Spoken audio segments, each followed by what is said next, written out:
अस्सलाम वालेकुम। तो कैसे हैं सब? उम्मीद करता हूँ कि सब ठीक ठाक होंगे। एक सवाल है जो रोज़ अक्सर पूछा जाता है कि हमें कोई न्यू मेंबर होता है जो नेटवर्क मार्केटिंग में आता है कि वो चाहता है कि मैं डिसेंट्रलाइज सिस्टम में जाऊँ ताकि एक लाइफ टाइम प्रोजेक्ट हो उसमें जाऊँ।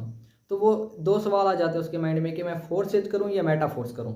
तो ये दो सवाल हैं उनके माइंड में अटके रहते हैं कि हम इन दो चीज़ में से कौन सी चीज़ करें। तो आपको एक चीज़ बता देता हूँ, उसके बाद आप खुद ही फैसला कर लेना कि आप किस चीज़ में जाना चाहिए। पहली बात, सबसे पहले यहाँ पर वेब 1 थी, वेब 2 आई, अब वेब 3 का दौर आने वाला है।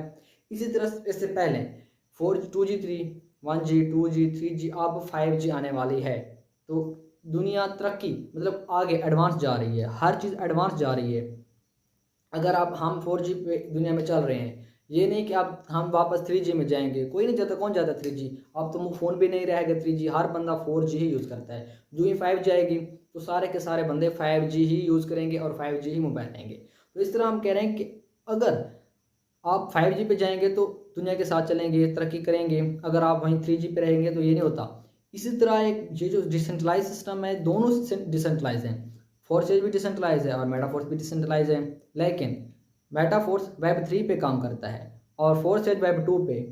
ये फ्यूचर है। मिसाल के तौर पर इसमें NFT, metaverse, trading, club, gamification और बूस्ट क्लासिक बहुत से ऐसे ऐसे प्रोजेक्ट हैं जो बड़े बड़े। मेटावर्स कितना बड़ा प्रोजेक्ट है, तो ये इसी मेटाफोर्स में ही लॉन्च होगा, ना कि फोर्स एज में। फोर्स एज भी डिसेंट्रलाइज है लेकिन उसका मिसाल कुछ लोग कहते हैं कि ये डाउट उनको दिमाग में आता है कि हाँ, जो ना मसला मिसाल के तौर पर NFT है वो फोर्स एज में भी लॉन्च होने वाला है।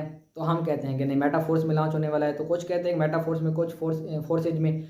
हाँ, अगर NFTs फोर्स एज में लॉन्च होती तो फिर मिस्टर लाडो को क्या ज़रूरत थी कि वो मेटाफोर्स बनाता। हाँ, अगर वहाँ सब चीज़ लॉन्च हो जाती, वहाँ पर NFT भी लॉन्च हो जाती, फिर मेटावर्स भी लॉन्च हो जाता, तो फिर फोर्स एज से मेटाफोर्स बनाने की क्या मतलब जहमत थी कि क्यों बनाई उसे।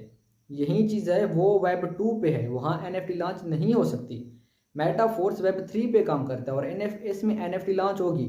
और NFT इसमें अपना फोर्स कॉइन भी लॉन्च होगा, क्रिप्टो करेंसी अपना फोर्स कॉइन लॉन्च होगा। इसीलिए वहाँ से हम पहले मतलब वहाँ भी लोग काम कर रहे हैं, यहाँ भी लोग काम कर रहे हैं। पहले पहले जो फोर्सेज आया था तो उसमें पहले पहले ना इथीरियम पे प्रोजेक्ट बना था मिस्टर लाडो का।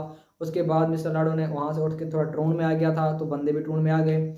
उसके बाद अब USDT पे, बूस्ट पे मतलब बन रहे हैं, तो वहाँ पर लोग काम कर रहे हैं। तो वहाँ देखें, वहाँ पर भी काम कर रहे हैं, वहाँ पर भी लोग काम कर रहे हैं। कोई सिस्टम मिस्टर लाडो का कोई सिस्टम बंद नहीं हुआ, सब पे काम कर रहे हैं। हाँ, ये है कि जो ही मेटाफोर्स आया तो फोर्स एज के बड़े बड़े लीडर उठ के मेटाफोर्स पे आ गए और वहाँ पर भी ज्वाइनिंग हो रही है और यहाँ पर भी ज्वाइनिंग हो रही है।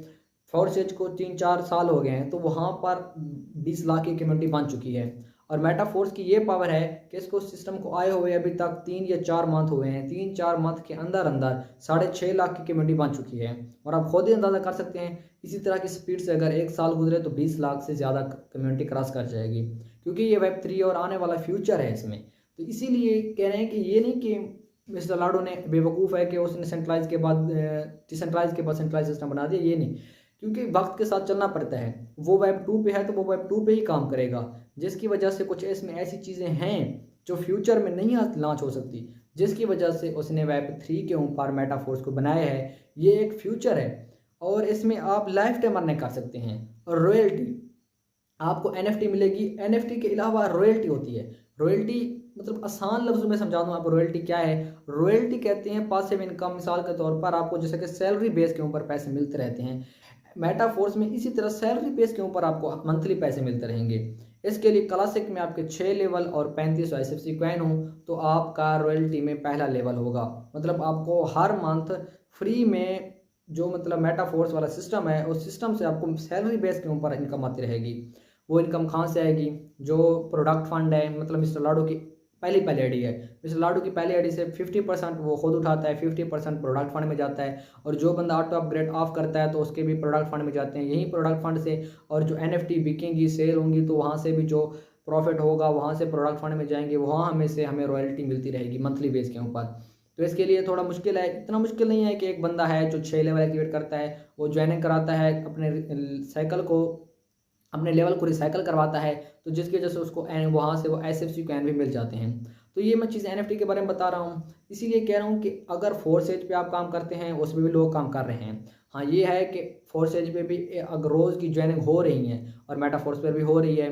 मेटाफोर्स पे रोज़ की 10,000 20,000 बंदे ज्वाइन कर रहे हैं, फोर्स एज पे 2,000 1,000 3,000 बंदे ज्वाइन कर रहे हैं। हाँ ज़्यादा कम्युनिटी है, लोग उठ के वहीं आ रहे हैं बड़े बड़े लीडर। तो इसीलिए वक्त के साथ चलें, ये नहीं कि वो चीज़ बंद हो जाएगी या ये चीज़ बंद हो जाएगी, दोनों ही सिस्टम चलेंगे, लाइफ टाइम चलेंगे।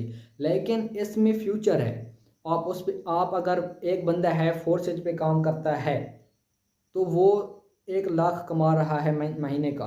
अगर वही बंदा मेटाफोर्स पे काम करे करे तो वो तकरीबन 10 लाख एक महीने का कमा सकता है।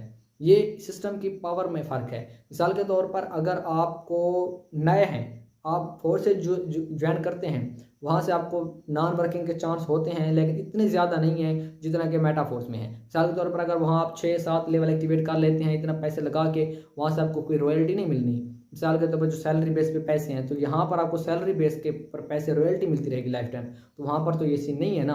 तो वहाँ पर आपने लाजिम और लाजिम ज्वाइनिंग करानी, नेटवर्क बनाना है। यहाँ भी नेटवर्क बनाना है लेकिन नेटवर्क के साथ साथ आपको रॉयल्टी मिलेगी और आपको बूस्ट में भी नॉन वर्किंग ज़्यादा मिलेगी। इसमें अपने फोर्स कॉइन लॉन्च होंगे तो उस वक्त आपको वो कैशबैक, जिसको ज्वाइन कराएंगे तो आपको कैशबैक मिलेगा। यहाँ पर अपने फोर्स कॉइन कोई क्रिप्टो करेंसी नहीं लॉन्च होने वाली, तो यहाँ पर आपको किसी चीज़ का कैशबैक नहीं मिलना। आप ज्वाइन कराएंगे वहाँ से आपको इनकम आएगी, नॉन वर्किंग भी यहाँ आती है, नॉन वर्किंग वहाँ भी आती है, आप भी वहाँ ज्वाइन कराएंगे आपको इनकम आएगी। लेकिन फ़र्क NFT में जो रॉयल्टी मिलनी है मंथली बेस के ऊपर, यहाँ नहीं है, वहाँ है। वहाँ पर अपने क्रिप्टो करेंसी है जो हमें कैशबैक के हिसाब से मिलेंगे, यहाँ नहीं मिलना, वहाँ है। तो इसी तरह यहाँ फ्यूचर है कि आगे आप अगर मेटावर्स के आप मेटावर्स एक अलहदा से दुनिया होती है, उसके ऊपर मैंने अलहदा वीडियो बनाई हुई हैं, आप खुद यूट्यूब पे सर्च कर सकते हैं, मेरी वीडियोस को देख सकते हैं, आपको पता चल जाएगा कि मेटावर्स क्या चीज़ है। तो इस तरह ये आगे प्रोजेक्ट हैं इसमें, इसीलिए कह रहा हूँ कि आप थोड़ा सोचें। अगर आप न्यू हैं, ज्वाइन करना चाहते हैं या मेटाफोर्स या फोर्सेज, तो आप थोड़ा सोचें समझें कि हमें मेटाफोर्स करना चाहिए, मेटाफोर्स करना चाहिए या फोर्सेज करना चाहिए। क्योंकि फ्यूचर है, आप 3G को जाएंगे, 4G, आप 4G पे जा रहे हैं, 3G पे जाना चाहें वो आपकी मर्ज़ी है, 5G पे आना चाहें वो आपकी मर्ज़ी है। क्योंकि अगर आप 3G पे जाते हैं, कुछ दिन पछताने के बाद 5G पे आएंगे, क्योंकि ज़िंदगी है, गुजरती है, ताकि हम यही चाहते हैं कि हम ऐसी जगह जाएँ जहाँ हमारी तरक्की हो और हम एडवांस हों। मतलब हम एडवांस, क्योंकि हर बंदा एडवांस ही जाता है, ये नहीं कि हम पीछे वाले दौर में जाएंगे तो कामयाब कभी नहीं हो सकते, नाकामी होंगे। अगर आगे जाएंगे तभी कामयाब होंगे। उम्मीद करता हूँ कि आप समझ गए होंगे मेरी बात को। फिर मिलते हैं अगली वीडियो में, तब तक के लिए शुक्रिया। बाकी चैनल को सब्सक्राइब कर लीजिए और वीडियो को लाइक कर दीजिए। अल्लाह हाफ़िज़।